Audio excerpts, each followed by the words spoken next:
2023తో పోల్చితే 2024లో ఆంధ్రప్రదేశ్లో నేరాల సంఖ్య తగ్గింది. సైబర్ క్రైమ్లు గణనీయంగా పెరగడం మాత్రం ఆందోళన కలిగించే అంశం. నేరాల నియంత్రణకు ఆధునిక టెక్నాలజీని వాడుతున్నట్లు ఏపీ డీజీపీ ద్వారకా తిరుమలరావు ప్రకటించారు. శాంతి భద్రతలకు విఘాతం కలిగించే వారిని ఉపేక్షించబోమని కూడా డీజీపీ ప్రకటించారు.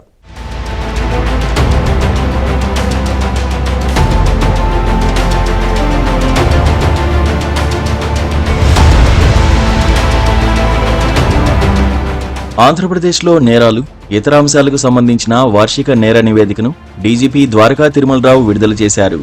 నేరాలు తగ్గాయని చెబుతూ ఆధునిక పరిజ్ఞానమే ఇందుకు కారణమని ఆయన చెప్పారు. సైబర్ నేరగాళ్లు అమాయకులను టార్గెట్ చేయడం ఆందోళన కలిగిస్తున్న అంశం. ఎక్కడా డిజిటల్ అరెస్టులు ఉండవని, వాటిపై ఆందోళన చెందవద్దని ప్రభుత్వం అంటోంది. ప్రధాన నగరాల్లో 3 సైబర్ పోలీస్ స్టేషన్లు ఏర్పాటు చేశామని, భవిష్యత్తులో ఇలాంటి మరిన్ని పోలీస్ స్టేషన్లు వస్తాయని డీజీపీ హామీ ఇచ్చారు. గంజాయి నిర్మూలనపై రాష్ట్ర ప్రభుత్వం ప్రత్యేక దృష్టి పెట్టిందని, అదేవిధంగా దీన్ని అరికట్టేందుకు క్షేత్రస్థాయిలో కూడా చర్యలు తీసుకుంటున్నామని అన్నారు. ఏగల్ టీం పెట్టిన కొద్ది రోజుల్లోనే ప్రజల నుంచి మంచి స్పందన వస్తుందని, గంజాయి రహిత రాష్ట్రంగా ఏపీని తీర్చిదిద్దడమే తమ లక్ష్యంగా పనిచేస్తున్నామని అన్నారు.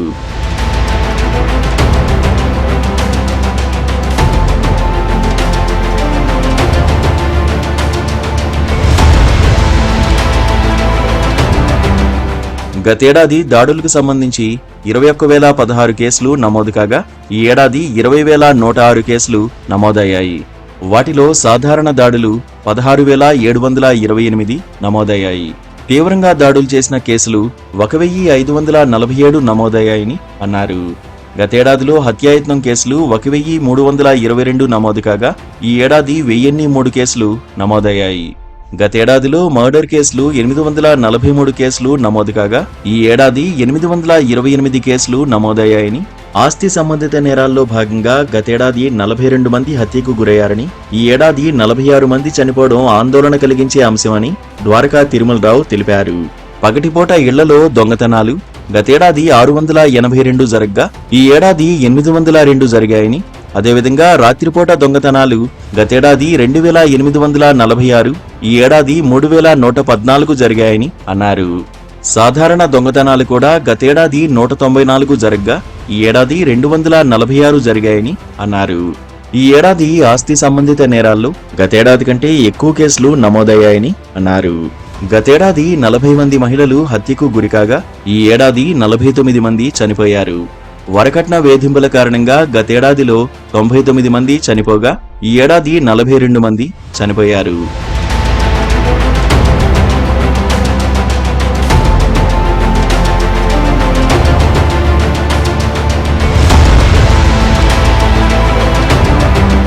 ఎస్సీ/ఎస్టీ కేసులు గతేడాది 2,479 కేసులు నమోదు కాగా, ఈ ఏడాది 2,356 కేసులు నమోదయ్యాయని తెలిపారు.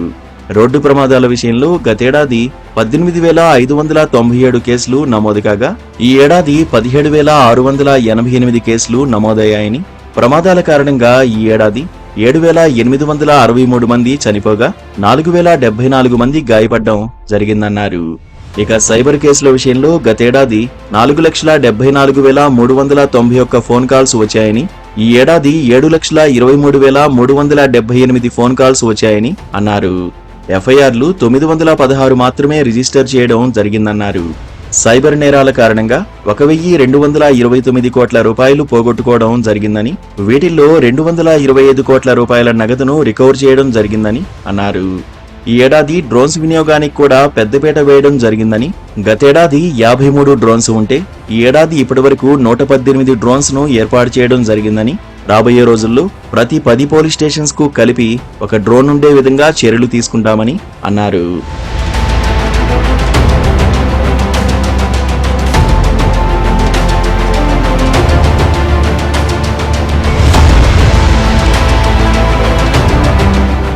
దేశంలో ఎక్కడా లేని విధంగా ఫింగర్ ప్రింట్స్ ఐడెంటిఫికేషన్ సిస్టమ్ను ఏర్పాటు చేశామని, తద్వారా నేరస్తులు ఎక్కడా తప్పించుకునే వీలు లేదని డీజీపీ ద్వారకా తిరుమలరావు తెలిపారు. టెక్నాలజీ వాడకం ఆంధ్రప్రదేశ్లో పెరిగిందని, ఆ టెక్నాలజీని ఉపయోగించే నేరస్తుల్ని సునాయాసంగా పట్టుకోవడం జరుగుతుందని అన్నారు. ఇప్పటి వరకు 37 దేవాలయాల్లో జరిగిన దొంగతనం కేసులు ఛేదించామని అన్నారు. రాష్ట్ర వ్యాప్తంగా 25,000 సీసీ కెమెరాలు ఉన్నాయని, మార్చి చివరి నాటికి వాటిని 1,00,000కు పెంచే చర్యలు తీసుకుంటామని అన్నారు. ఇటీవల సోషల్ మీడియాలో పోస్టింగ్లపై ప్రత్యేక దృష్టి సారించామని, రాష్ట్ర వ్యాప్తంగా 576 కేసులు పెట్టడం జరిగిందని ఆయన అన్నారు.